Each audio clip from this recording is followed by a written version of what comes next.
Hey guys, I am here, as you already can tell by the title. I gave birth to a baby girl. So this video is actually a continuation of the last vlog I posted titled Am I in Labor? So if you haven't seen that video, I'll link it in the description box below, so go check it out because I'm going to pick up where I left off. So my last vlog, I left off by saying I was on my way to get my ultrasound for the growth check, because I was measuring at 34 weeks and I was 38 weeks. So my midwife wanted to make sure that, you know, Cadence was growing properly and that there weren't any, you know, growth or developmental issues. So I get to my appointment for the ultrasound, and at this point I'm still having contractions, but they're very inconsistent. They were probably about 15-20 minutes apart. They were really sporadic. They were never, you know, constant. So I get to my appointment, and the ultrasound tech, you know, they're not allowed to say anything. So she's just going, you know, using whatever that thing's called, going over my belly. And I try to read her face. So she looked kind of confused for, you know, a good minute. So I'm like, uh-oh, I hope nothing's wrong with my baby. So she's going over my belly, she's looking. And then, like, I noticed, like, she brings the little thing, like down on my pelvis. Like, basically, she was almost in my vag. I'm like, what are you doing? She was like, I'm trying really hard to get the head, the images of the head, but she's really, really deep down in your pelvis. Like, this woman, if she would have moved down any lower, she would have been inside my vagina. Like, she was way down there. So I'm like, okay, whatever. And she's like, when are you due? And I'm like, I'm due on July 14th. And this was on June 30th. And she was like, I don't think you're gonna make it. And I'm like, yeah, I probably won't, you know, not thinking anything of it. So she kept repeating it. She was like, I don't think you're gonna make it to your due date. Like, she just kept repeating it, and I'm like, okay. Like, she knew something but couldn't say nothing. So I leave my appointment, and of course they can't tell me the results of the ultrasound. She couldn't tell me the results of the ultrasound. I was they sent it to my doctor, and I was get those results at my next prenatal appointment, which was scheduled on the 5th, July 5th. So I get back home, and the contractions, they start to get a little bit more intense. I'm starting to get a little bit more uncomfortable, but at the same time, it's still not pain. Like, I don't really register it as pain. It's just, you know, discomfort. So I get back home, contractions, they start getting a little closer together, like 10-15 minutes. So all day I was texting, going back and forth between texting Jay and texting my sisters or whatever, just letting them know. And Jay was like, do I need to come home? Because he was at work. He was like, do I need to come home? Do we need to go to the hospital? And I'm like, no, because yesterday, which was Thursday the 29th, I had my prenatal appointment, and she checked me, and I was only at 1 centimeter and 50% effaced. So I was like, no, I'm probably just, you know, just slowly dilating, and this is just contractions, because I could sit at 1 centimeter for a couple of weeks. You never know. So I was like, no, don't come home.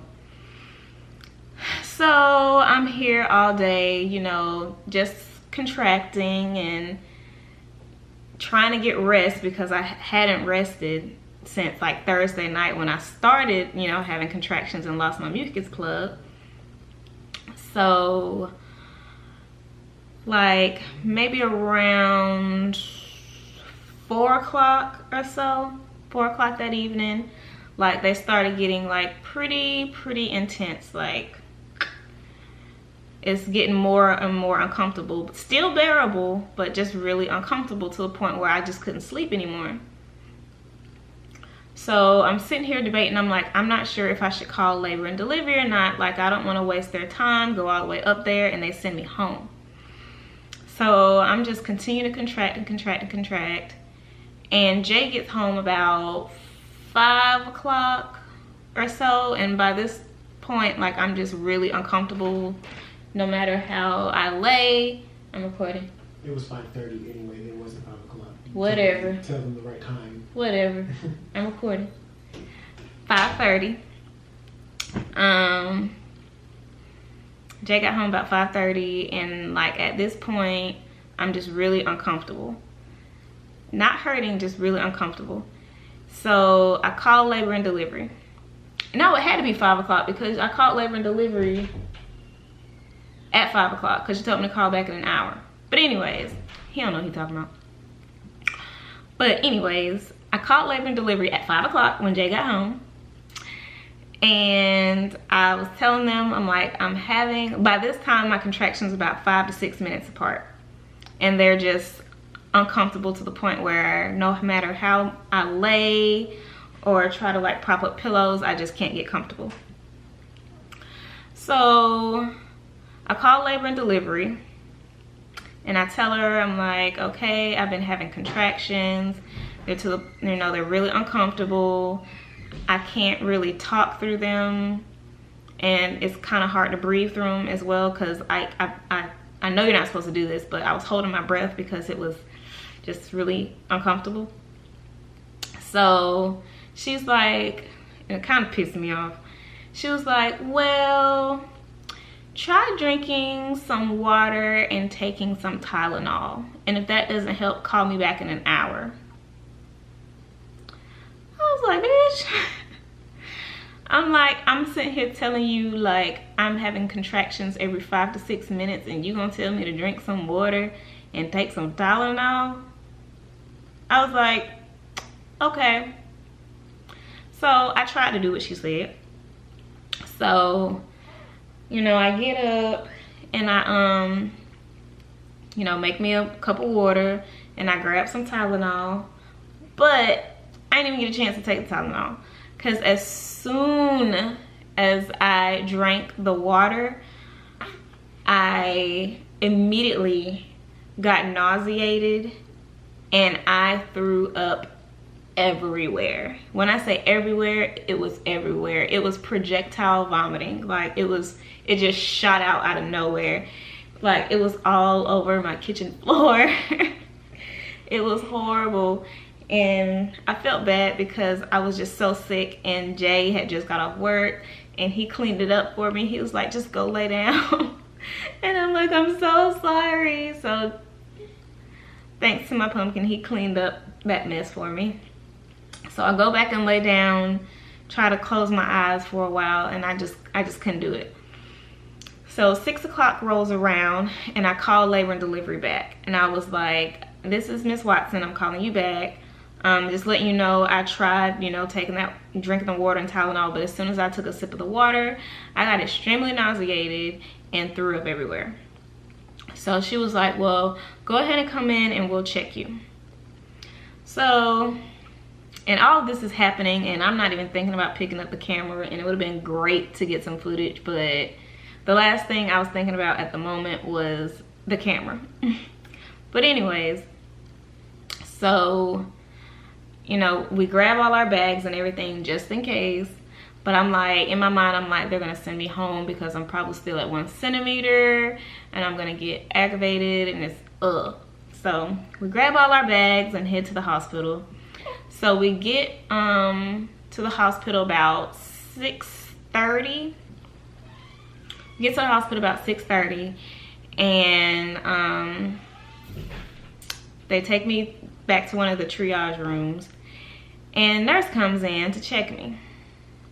Now let me tell y'all, being checked and having contractions at the same time is awful. It is the worst feeling ever. Like, I almost ran off that table because it was so painful.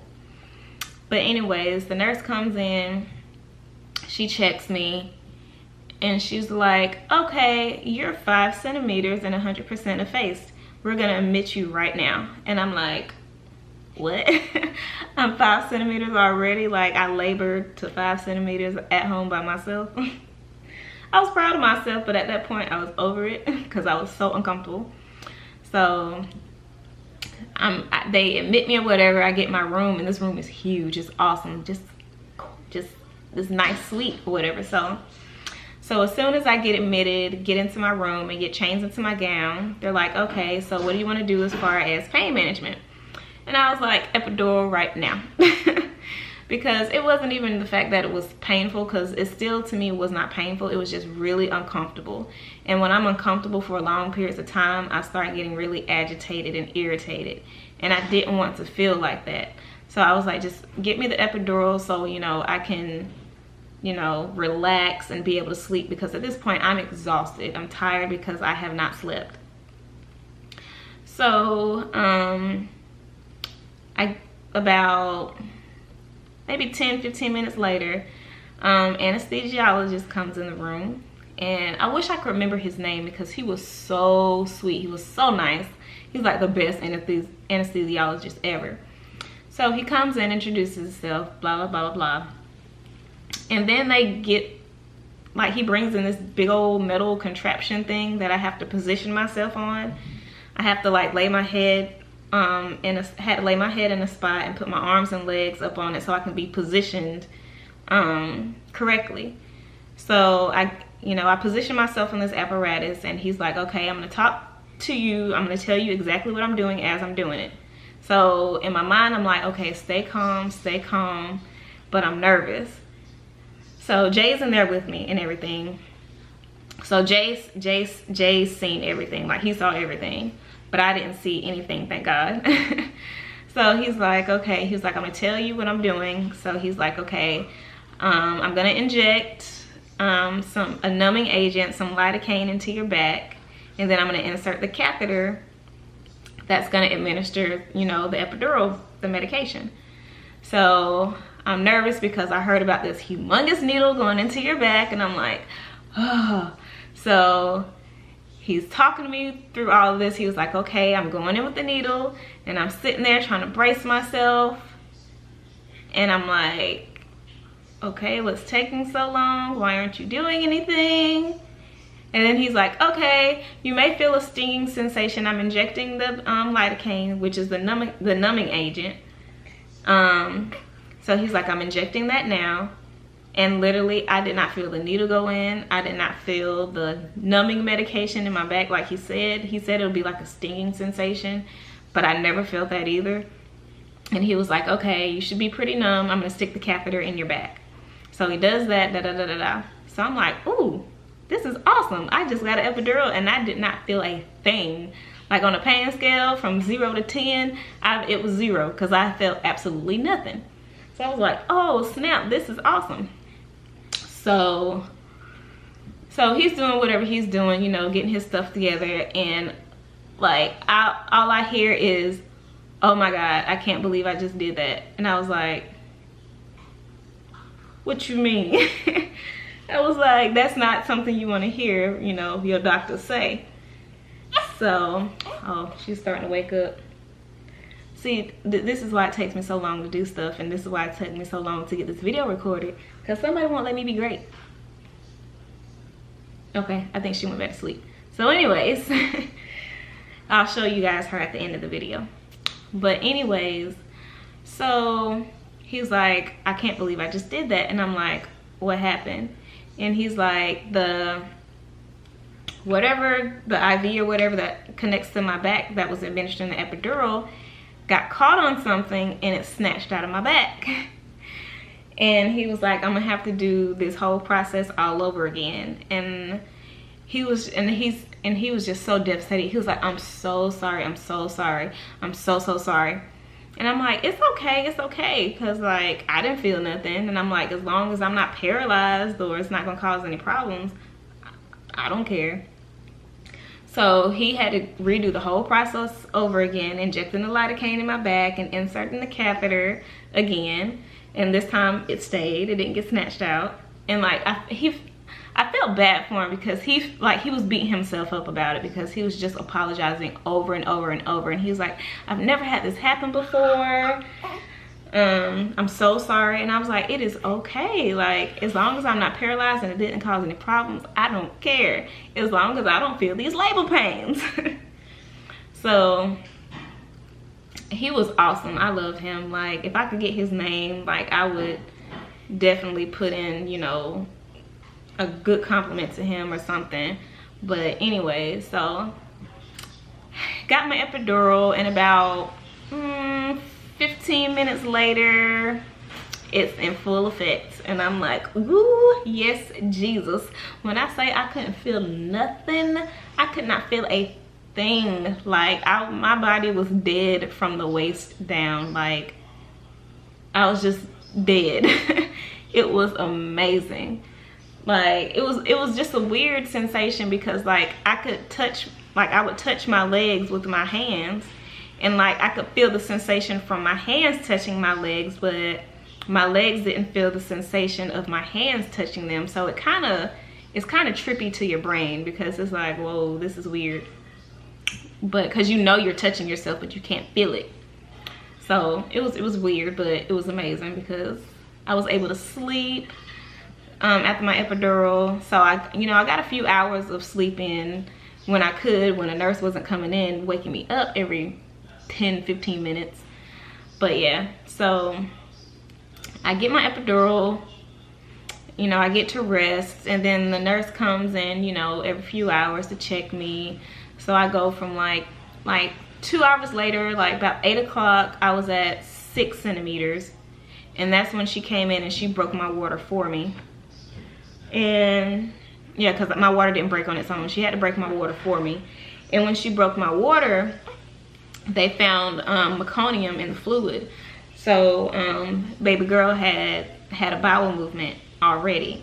So because I wanted to do the delayed cord clamping, but since there was meconium in my fluid, they said I couldn't do it, only because when she came out, they didn't want her to inhale any of the meconium, because they didn't want that to get in her lungs. So I was kind of disappointed I wasn't able to do the delayed cord clamping, but my baby's health comes first. So I was like, okay, that's fine.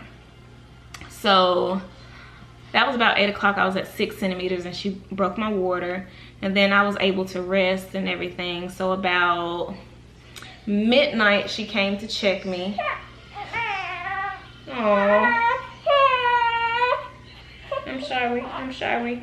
Mommy's gonna hurry up, I promise. But yeah, so about midnight she came in and she checked me, and I was 10 centimeters. But baby hadn't descended down further enough into my pelvis. So they gave me this weird shaped ball they called a peanut, because that's what it looked like, a peanut. And they put it in between my legs and had me roll over to my side, and said that would help her come, you know, further down into my pelvis. So they did that. They rolled me onto my side, because I couldn't do nothing, because I was just dead weight. But they rolled me onto my side and gave me this little peanut ball to put in between my legs. So they came back about 1 o'clock, and baby girl had descended down, you know, a little lower into my pelvis. And 1 o'clock, I started pushing. That was very tiring, because you have to push with your contractions.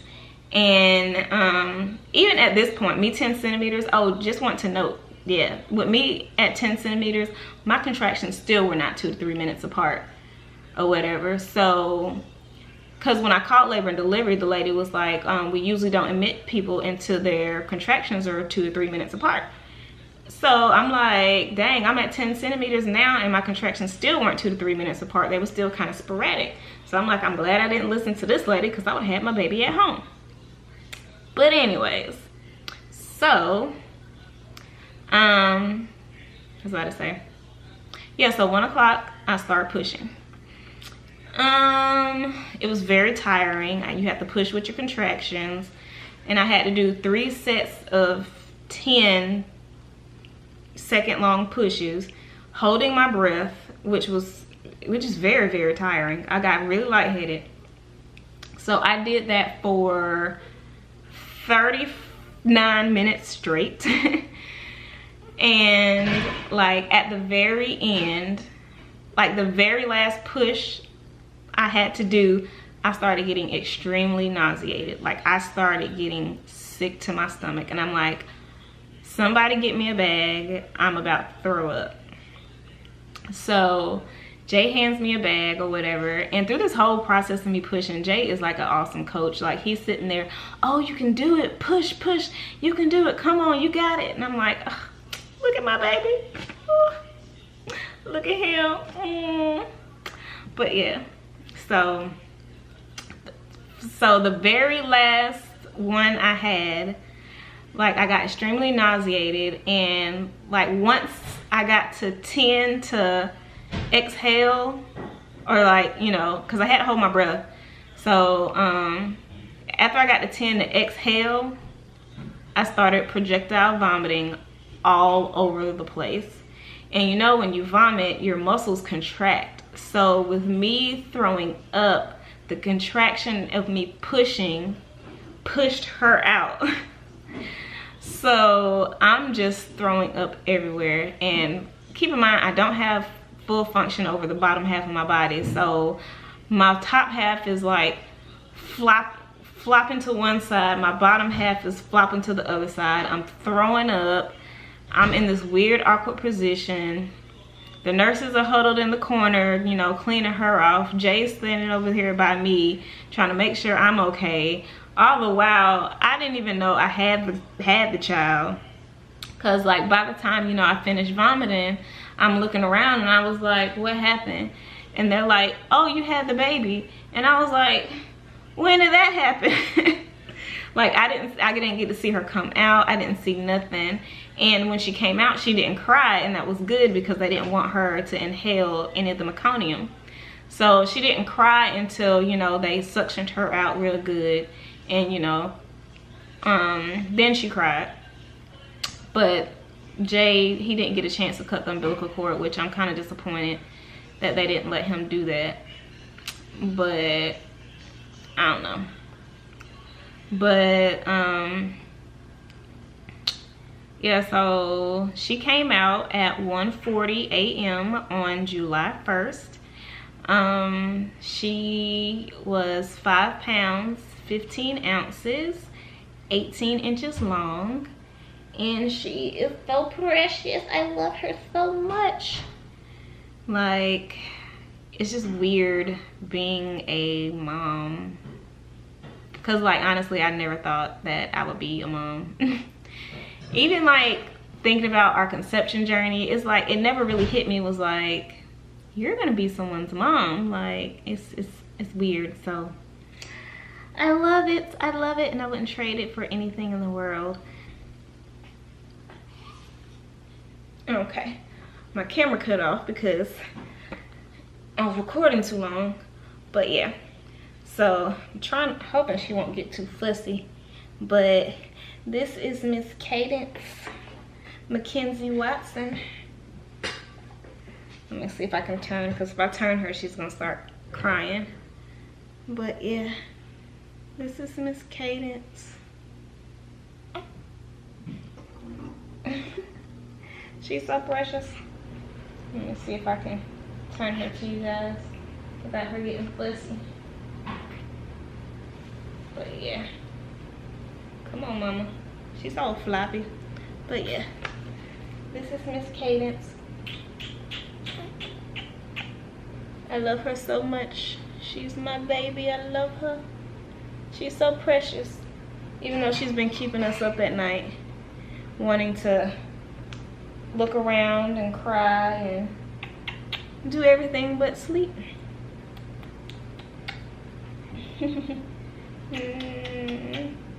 I love you. But yeah, this is our baby. This is Miss Cadence. If you have me on Instagram, you've probably already seen pictures of her. So if you're not on my IG, add me at Naima's Life, and I will be and have been posting tons of pictures of her. I love her. But yeah, so oh no, don't get fussy, don't get fussy, don't get fussy. Ooh, she just destroyed that diaper. But yeah, so those conception journey videos, they all led to this precious thing right here. I don't know what she's trying to do right now. She's been really fussy lately, so we're trying to figure out what's wrong.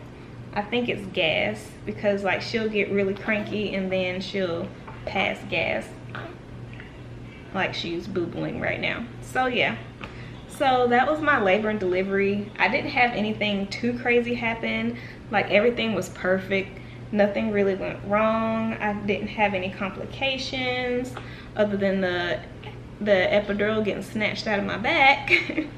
But that didn't cause any problems. Like she was perfectly healthy. So, you know, take that, nurse who said that I had an eating disorder. My baby came out perfectly healthy. No problems, and she is so precious. So yeah, so I hope you guys enjoyed my labor and delivery video, and I'm gonna try to keep up with vlogging, but it has come extremely difficult because, you know, we're getting adjusted to her, and you know, we're trying to get a schedule going because she does what she wants when she wants. So yeah, this is her milk wasted face. She's full. But yeah, so I will see you guys in the next vlog. Deuces. Mwah.